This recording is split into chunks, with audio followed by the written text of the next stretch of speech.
Johann Ilgenfritz was given 12 months to live. That was 10 years ago. This is Robert Manni, host of Guys TV, and this week my special guest is the CEO of UK Health Radio, Johann Ilgenfritz. It all starts right here, right now on Guys TV. You can also catch me on KCAA Radio here in Southern California, Guys Radio, my worldwide podcast, and we're on UK Health Radio all weekend long. Guys TV, Guys Radio, thanks for your support.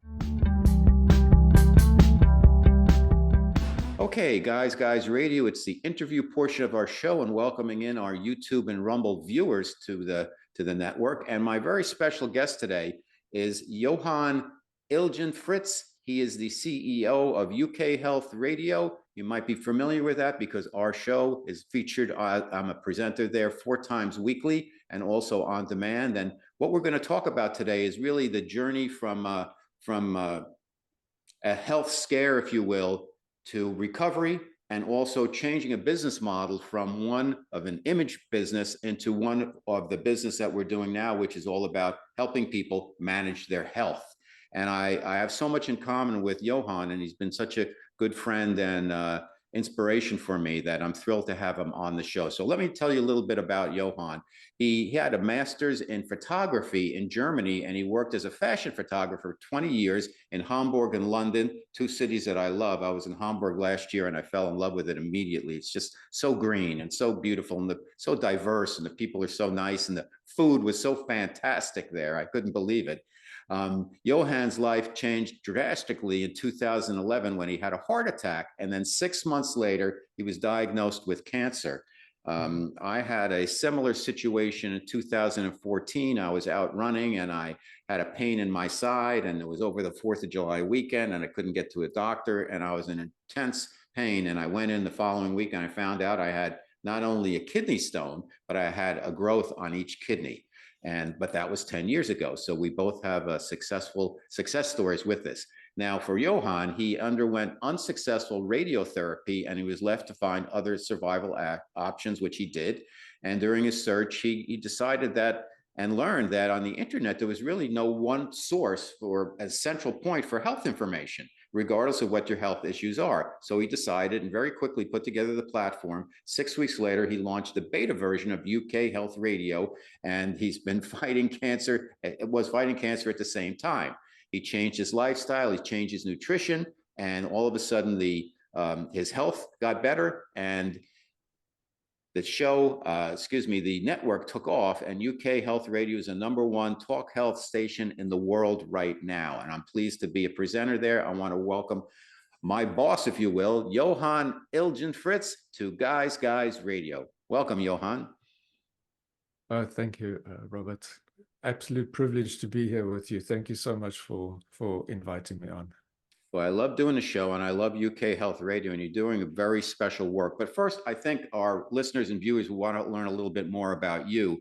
I mentioned your fashion photography background. I was also in the image business. I was in advertising for a lot of spirits brands in New York City on Madison Avenue for many years. And then I had health issues, and I changed directions, and I'm doing what I'm doing now. And you had health issues, and you changed direction, you're doing what you're doing now, and we synced up, and it's working for both of us. So tell us a little bit about what was it like being a fashion photographer in a fun time in Hamburg and London, and then what happened? What was your wake-up call that you got that changed the direction of your life? Yeah, being a fashion photographer was a absolute yeah. 25, unmarried, traveling all over the world with some of the most beautiful people, not only girls, not only women, but people on the planet. It was really a very thrilling way to earn a living. It really was. As I said, at the age of 25, it's fantastic. Mm-hmm. When you're a bit older, it turns to hard work because you still got to do the party side of things. Right. It's very important in that industry. Or it was. I don't know. I'm not sure how it is these days, but it was. And then it gets a little harder. As I said, it's more hard work, but. I mean, I was at the forefront of digital photography. I had a studio in Hamburg, as you mentioned before, and I also had an agent here in London. So I was working in both cities at the time, and we had the first fully digital studio in North Germany. There was one in South Germany before us, but we were the first North German fully digital studio, and it was, wow, it was really exciting. It was, you know, I look at my phone now and I think, my goodness, I used to walk around with a battery pack that weighed 20 kilograms around my waist, and I had an assistant next to me with a laptop, and we had like cables running from the camera into the laptop and all kinds of things. It wasn't like it is now, but it was amazing. It really was. When you were a photographer, what do you think? Because I was also in the image business, like a lot of print shoots. What was the key to being a successful photographer? Is it what do you see that makes you different and to be able to capture those images? Is it something that's innate, like some people are just good photographers, or is it that plus a lot of technology and also being able to bring out the soul of the person that you're shooting? Yes, it's a combination of many things. The most important two things I would say is simplicity, even though simplicity in the image. What goes around to create that image is sometimes not very simple. It's actually sometimes it's a huge setup with many people and many lights and everything. But the image portrays simplicity. And I think the other very important thing is the photography's ability to see detail. I think those are probably the two main components. Well, it was to my photography, the fashion photography that I did, and that was liked very much. So in my case, I can't talk about journalism or anything like that. I never really partook in that, or beauty or product photography. But in the fashion photography that I was doing, I think that was the main key. I actually focused on those two things that really took me further. Now, were you shooting, was it about the models, or is it about the clothing lines, or is it about specific ads for specific products and brands? It was actually a combination of both. When you're doing fashion photography, when you're working with well-known people, well-known models, you've got to incorporate them into the photographs. It's about the clothes, but you can't ignore them completely. You definitely have to join the two. If you are doing more, I say, catalog sort of things with not worldwide known models, then it's basically about the clothes. Let's face it. Did you do any tabletop product photography, like for high image, like we did a lot of like Bombay Sapphire? We used to have designers create martini glasses, really high-end designers, and then we'd have Craig Cutler, I think was his name. He would shoot the ads for us. Mm-hmm. I did it for a very well-known beauty brand, a German beauty brand, starts with an N. Everybody knows it. They have their headquarters in Hamburg, and I worked very successfully for them for many years, not only on the product side of things, but also then with the beauty photography. Okay. So it was funny because I was able to do both. I didn't do photography as an apprentice. I studied photography. I went to university, and there we had to learn to do everything. We had to, our thesis and everything was about product photography, fashion photography, and everything else. So I was able to, it's actually very uncommon that a stills photographer would be a fashion photographer. And I actually worked under two different names. I did the still work under my name, Johann Ilgenfritz, and I did the fashion photography under another name, under Gecko.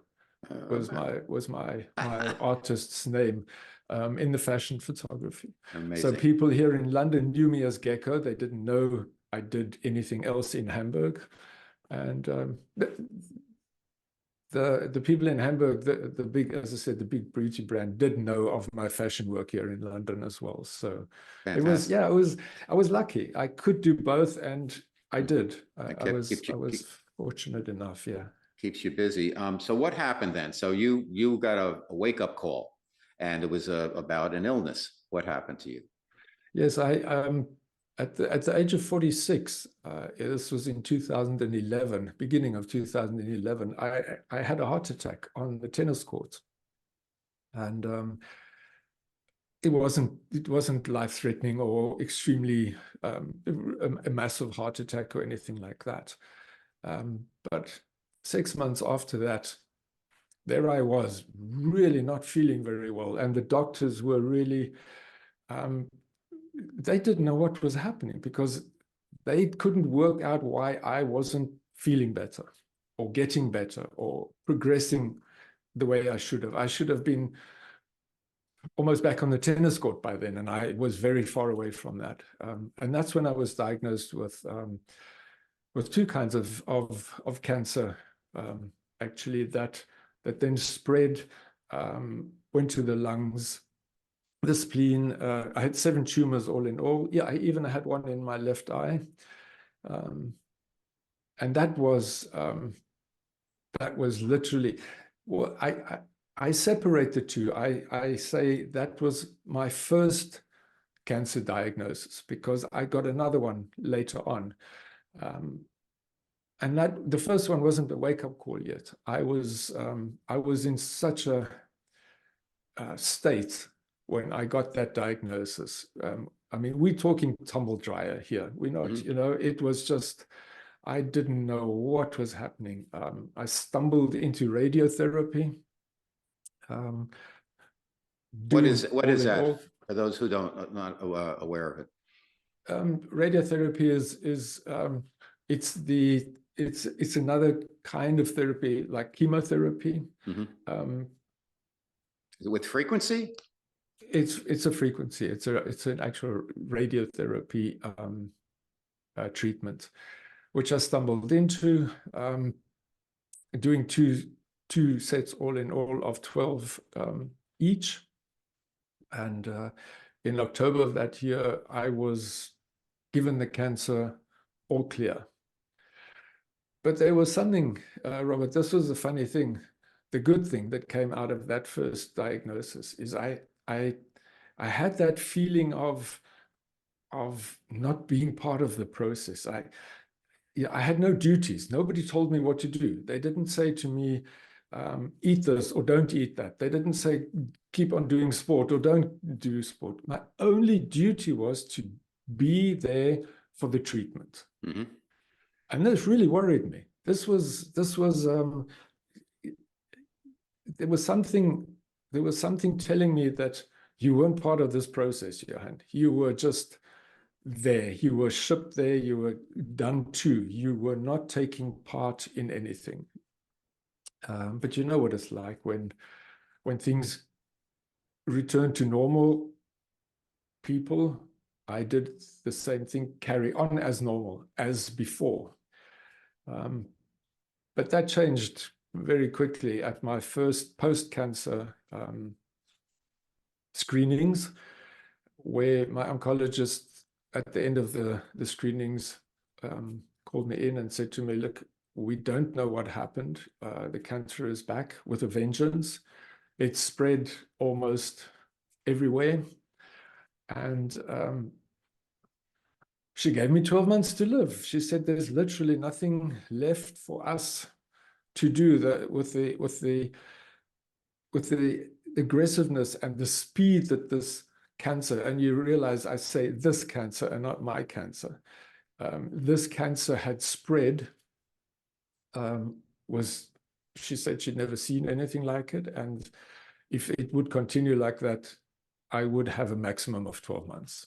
Wow, amazing. My special guest on Guys Radio, Johann Ilgenfritz.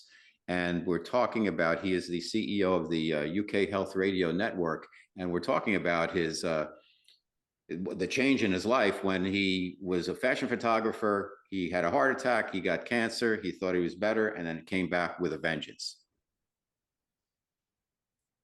So what happened at that point? I mean, was this, let me ask you this. Did you think that, did you think about the causes? Was it, do you think lifestyle, stress, you know, any type of food you ate, eating, drinking, whatever, had a prominent role, or was it random for you? At that stage, I had no idea. I knew only one kind of medicine, mainstream medicine. Mm-hmm. I had no idea about lifestyle, things that you could do to help with your health. I remember sitting in her office, in my oncologist's office, and with the second time I was diagnosed then. And the important part of it was my reaction. There was no tumble dryer. There was a voice I could hear. I still hear it, actually. A voice in the back of my head screaming at me, saying to me, "You're not going to die. You now go and you find another option to do this." I want to mention this because it's really important, and it was really important to me at that stage. I have two boys, and the one was almost 12 and the one was almost 3 at that stage. So over and above my beautiful wife and everything else, I had a lot to live for. Mm-hmm. And I was still wanting to get back into the fashion industry and get back to photography, etc. So it all played. In many cases, people say, yes, but doctors shouldn't give patients a time limit, or, you know. Mm-hmm. I agree. In some people, it actually demoralizes people.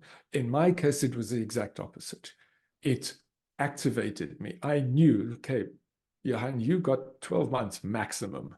So you better get out there, you better get going, and you better find a way not to die, literally. Mm-hmm. So, and that's where my journey started, if I could put it that way.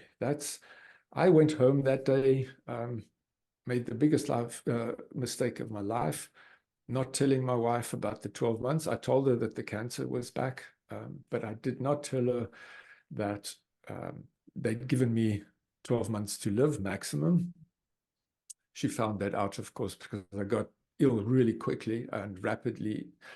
But yeah, I could have had even more support. I mean, I had support, tremendous, but I could have even intensified that if I had told her. I think if anybody's out there listening, I think tell the people that can help you. Don't tell people that are going to bring you down. That's the other side of it. But if you think you got a good friend or a spouse or a girlfriend or a boyfriend or whatever that is going to accelerate you, is going to invigorate you and help you, they have to know about it, because you need that energy.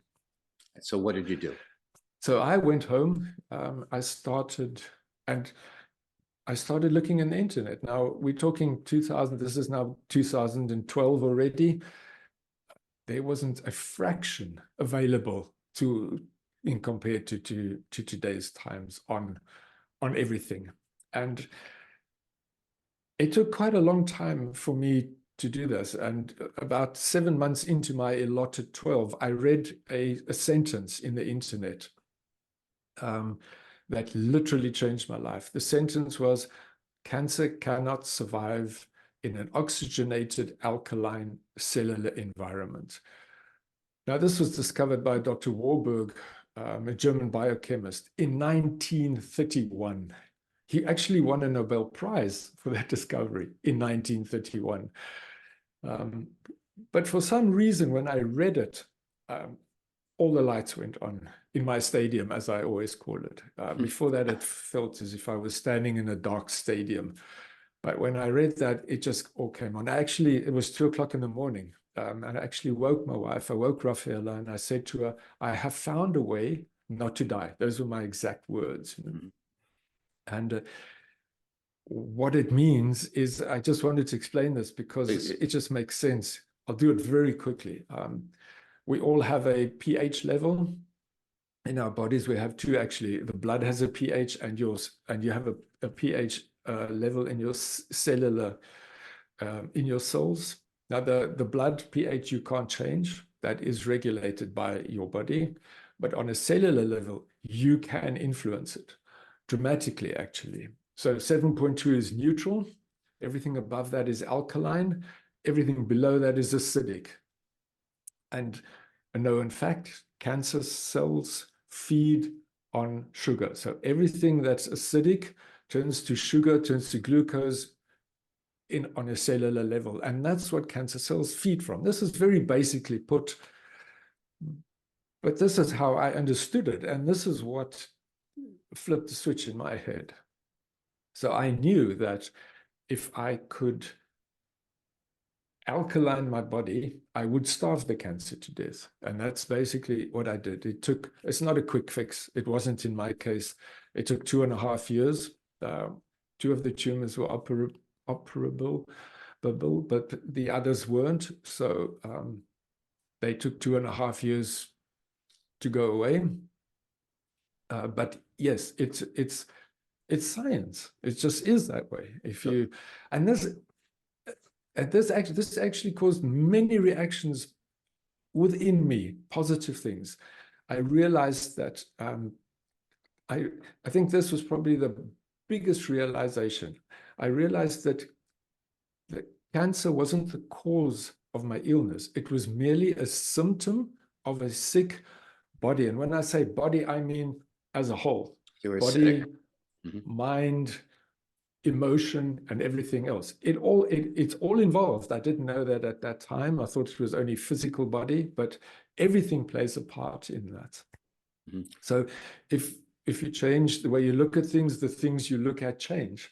And that was literally, wow, that was my starting point. It was like I'd found the energy to win a marathon. It was unbelievable, you know. So, and that's when I started. We started immediately. My wife and I, Rafael and I, we literally the next morning started researching this. And as we researched, we implemented and tried. And if things worked, we kept on. If they didn't work, we didn't. That kind of thing. So, what type of things did you change in terms of your diet? Obviously, there's alkaline. The acidic body creates cancer. Alkaline. Yeah. I drink alkaline water all the time now. Not when I eat, because you need your stomach acid, but there's actually, I'm in Carlsbad, California, and there is a well that you can go up and you fill up your, costs like $1.20 a gallon. And I just drink that water all the time. I was actually at the pool yesterday, and somebody was saying, why are you drinking that water? And I explained that it's alkaline water, and it's good because if your body gets acidic, that's how you get sick. And I was surprised that nobody there, I was like 7 of us in this hot tub, and nobody knew anything about that. Yeah. And I think that's the issue, is that people are unaware that there's things that we can do to put ourselves in a preventive state.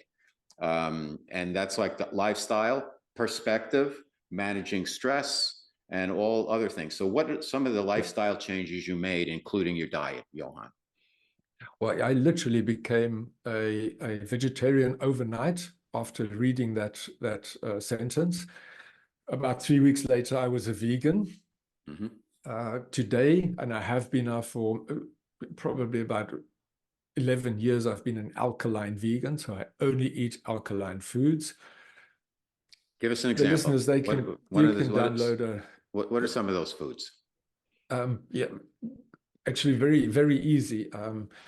And you can download an alkaline chart in the internet. There are thousands of them, literally. Find one that's simple. Some of them you need a degree in computer science to work out, but there are many out there that are really good. So, I mean, I'm just reading this. I'm not a nutritionist, so I'm not telling anybody what to do, but this is the kind of foods that we eat.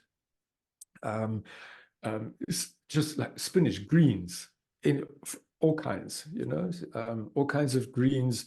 Zucchini, I think you guys in America call it. We say courgettes. Yeah, okay. In the UK, but in Germany as well, it's also zucchini. So yeah, Raw tomatoes, very important. A raw tomato is alkaline. A cooked tomato is extremely acidic. But you have to be careful. Coffee, tea, they're terrible. An espresso acidifies your body by 300%. Wow. So literally, I cut everything out. I had this motivation.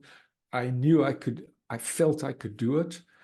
And I was lucky, about 3 months into this process, after I read that short sentence, I had a surge of energy, Robert, that was so incredible. I explain it in this manner. I always say that to any other person, it was probably nothing more than a 2-foot swell. But for me, it was like I was surfing a tsunami. For the first time, not even since I got ill, even many, many years before that, I had a surge of energy that I hadn't experienced for years, 15, 20 years. And that was even better because I knew I was on the right track then. Because up to now, we were like just, going, trying this, trying that. But that feeling that I got was, it just said to me, keep on, you're on the right track, keep on doing what you're doing. Fantastic. How did you factor in stress? I felt that when I was diagnosed, that one of the leading factors was I was in such a stressful job. I was president of a small ad agency that was struggling, and it was very, in my opinion, there was a lot of dysfunction going on, and it was tough clients. It was brutal. And I think that contributed to my getting sick. That's just me. I'm not saying anything about the place. It doesn't exist any longer, but I just felt that contributed to my health issues. How did you see stress as a factor, if at all? Absolutely. As we continued on this journey, this side of lifestyle became apparent, and we researched it as well. And one of the first things we stumbled upon was stress. So what we did, the same as with the photography, we analyzed it. We analyzed what my stress issues were. And we realized that it was time pressure. As a photographer, you are always under the gun, always. You never have enough time to do anything properly, because, every day on set is costing a client $80,000, right, kind of thing, so you're always being pressured. And we thought, well, okay, we're not going to nobody's free of stress, nobody escapes it, but the way you manage it is the important part. So we looked at my lifestyle, at my day, and everything changed. I joke, I say now I get up in the mornings when I used to go to bed. It's not quite the same, but almost, So I lengthened my day to give me time to do things at a human pace and not a racing car kind of thing. And that really proved very productive for me. I get up very early in the mornings. I get up at 3:30, 4:45 in the mornings. I run a lot. I do a lot of running. Is very important because that little sentence, cancer cannot survive in an oxygenated, that's the first part, alkaline cellular environment. So sport has become really very important in my life. I meditate, which was also a complete new experience. So if anybody is listening and they think, yeah, but meditation, I thought exactly like that. That was my exact reaction when my wife said to me, meditation, we've got to look at that. Yoga, I tried yoga, didn't work, doesn't work for me. I've tried it many times over the years. My wife actually says I look like a fallen over dead tree when I do yoga. And it feels like it. It's just so uncomfortable. And so I run, I stand up paddleboard. So that's a very important part. So yes, just to get back to your question, sorry, I digress. I lengthened my day to to relieve myself of that time pressure. And it's so important. You have to analyze your life really closely and make the changes you need to make.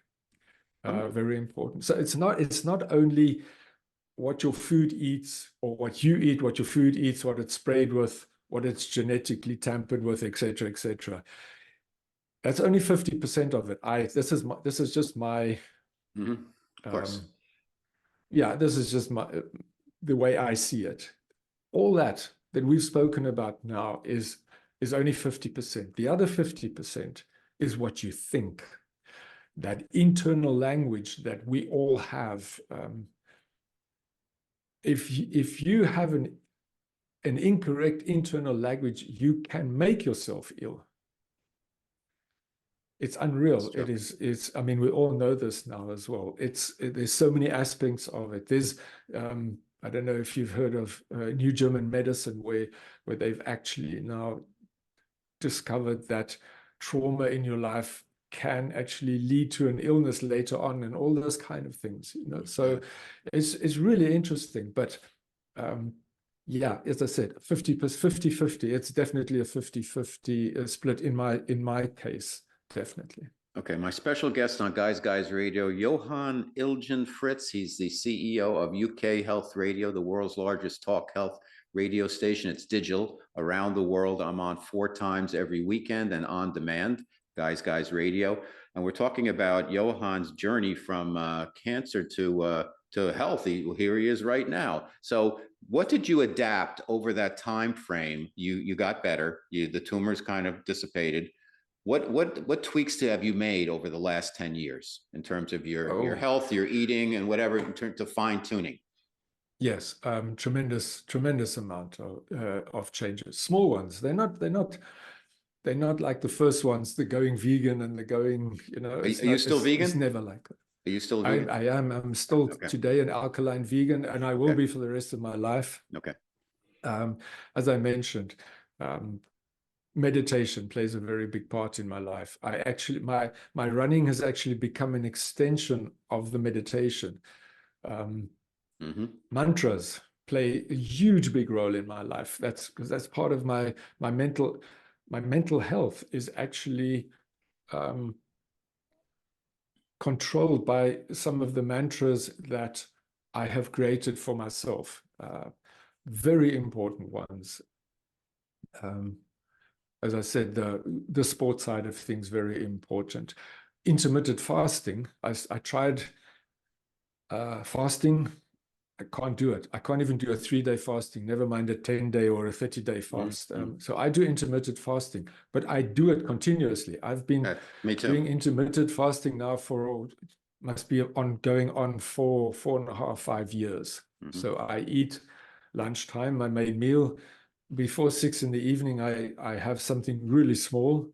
And then I don't eat again until the next lunchtime. So very important, really important. Now, have you lost weight since you began your regimen? I have, yes. I basically weigh now what I weighed when I was 18, 20. I lost, all in all, I lost must have been about 14 or 15 kilograms. I'm not sure what that is in pounds. So not tremendous amount of weight. I never really suffered with being overweight or anything. I've always been a tall, skinny dude. But yeah, even I lost, I think it was 13 or 14 kilograms, if I remember correctly. Yeah. So your energy, the main thing I think is one of the main things is your energy now is dialed way up. Even though you're 10 years old, you probably sounds like you have more energy now than you did 15 years ago. Absolutely. I mean, last year I ran 3 half marathons. I stand up paddleboard on the Thames here in London. People think I'm crazy, but it's so incredible. I love it. I go there, I catch the bus there. I got my stand-up paddleboard, pump up one on my back. I go there early in the morning, 6 o'clock. 6 o'clock in the morning on the Thames is probably the most magical place you can be. You know, that I call it my silence. Mhm. It's so amazing. Even the birds ignore you when you're on the water. It's unreal. I guess, do you need a wetsuit for that in the Thames?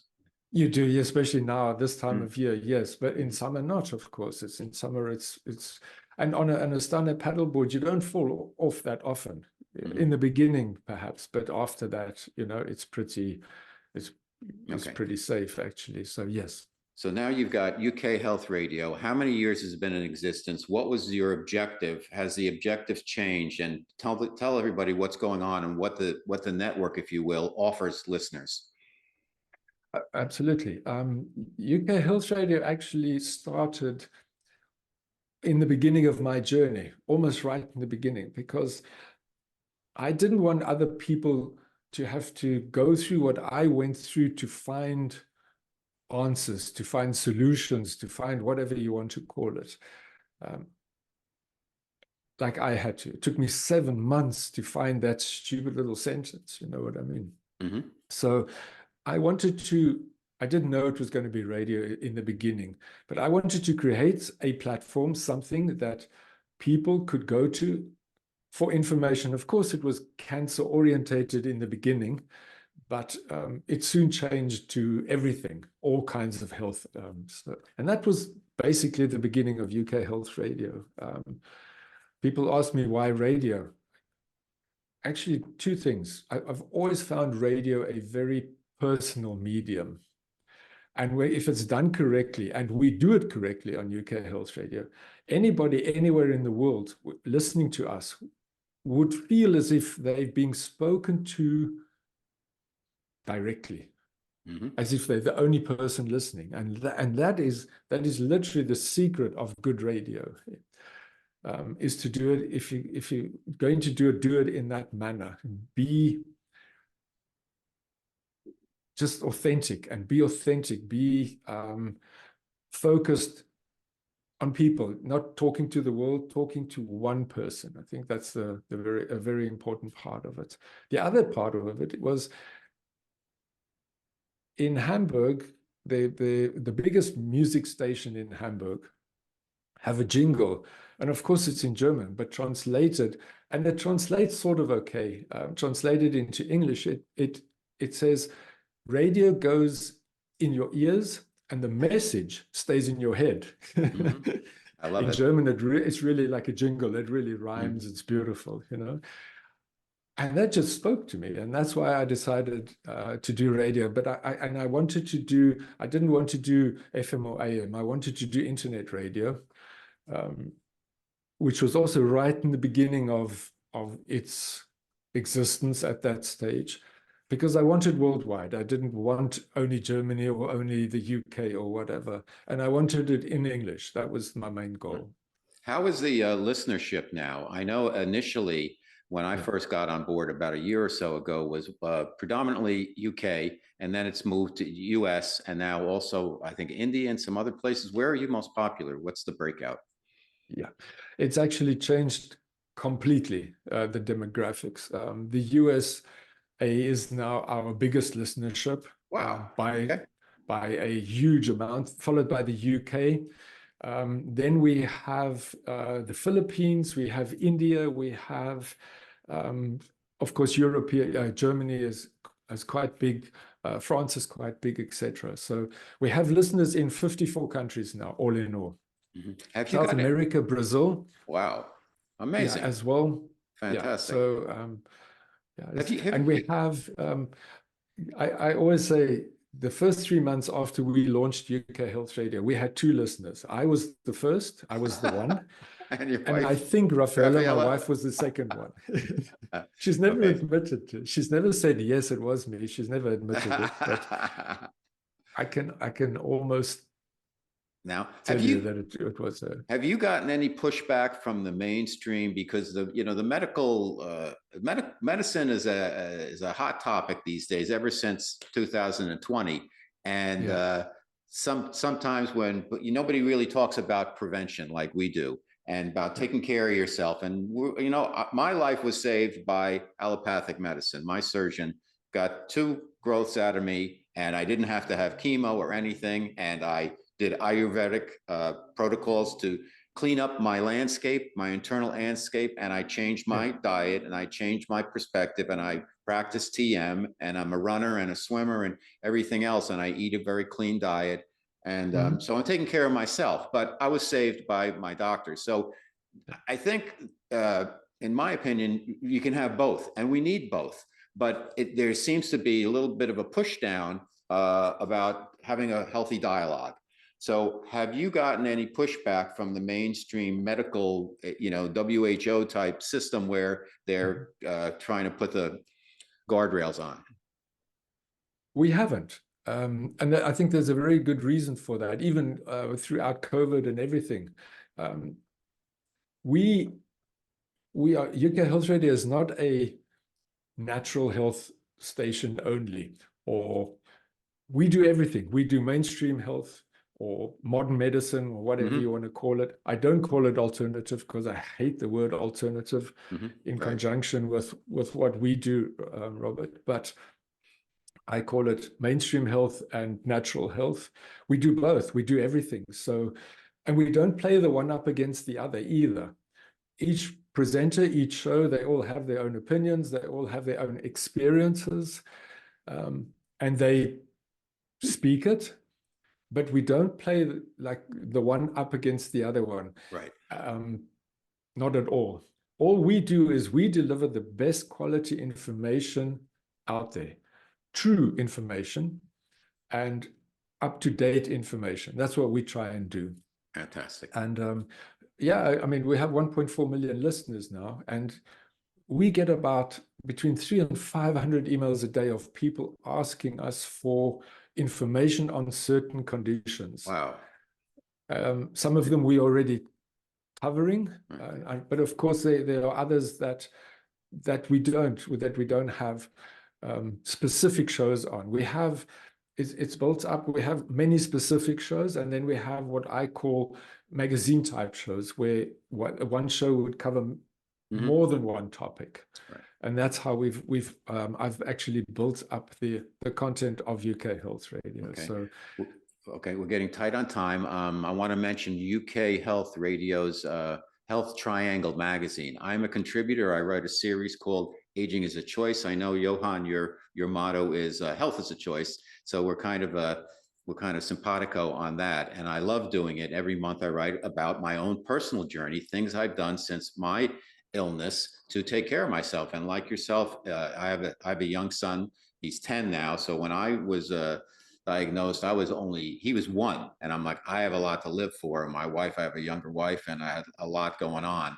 And I've made the changes, and I love writing the column, but it's Health Triangle magazine. So tell everybody, Johann, where they can find UK Health Radio and where they can find the magazine. Yes, UK Health Radio. You can listen to us on the website, so www.ukhealthradio.com. Easy. You can listen to the radio on the website. We also have a listen on demand where we keep up to 18 months of shows, of all the shows. We have 41 presenters at the moment, 41 shows, 47 presenters doing 41 shows.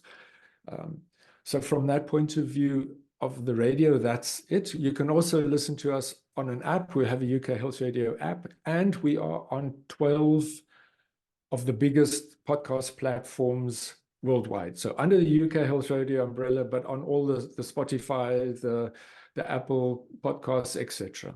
Fantastic. Health Triangle magazine is a magazine that we started as well.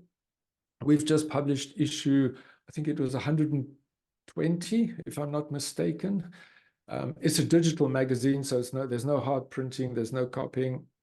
It is a subscription. You can subscribe to it, download it. It's an amazing magazine. I've been accused of trying to turn. People say to me, "It looks like you're trying to turn it into a fashion magazine."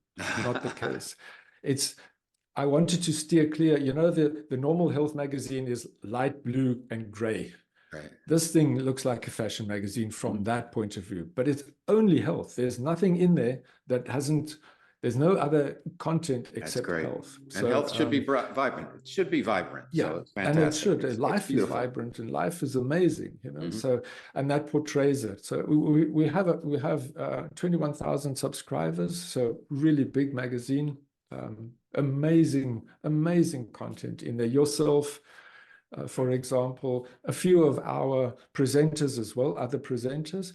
But also, I didn't want to create a second UK Health Radio. So we've got many people writing for us that aren't involved in the radio side of things either. Fantastic. So UK Health Radio, Health Triangle Magazine, Johann Ilgenfritz, amazing life, amazing journey, amazing work you're doing. I'm so proud to be a member of the team, presenting team on UK Health Radio, and a writer for Health Triangle Magazine. Thank you so much for everything you do. It's been a pleasure having you on Guys Radio. Thank you so much, Robert. And thank you to you, everything you do and what you stand for and everything else. We really appreciate having you on board, and thank you very much. Well, thank you. It's my pleasure. If you enjoy the guests and content I bring you each and every week to Guys TV and Guys Radio, please support us by subscribing to our platforms and channels. Thank you.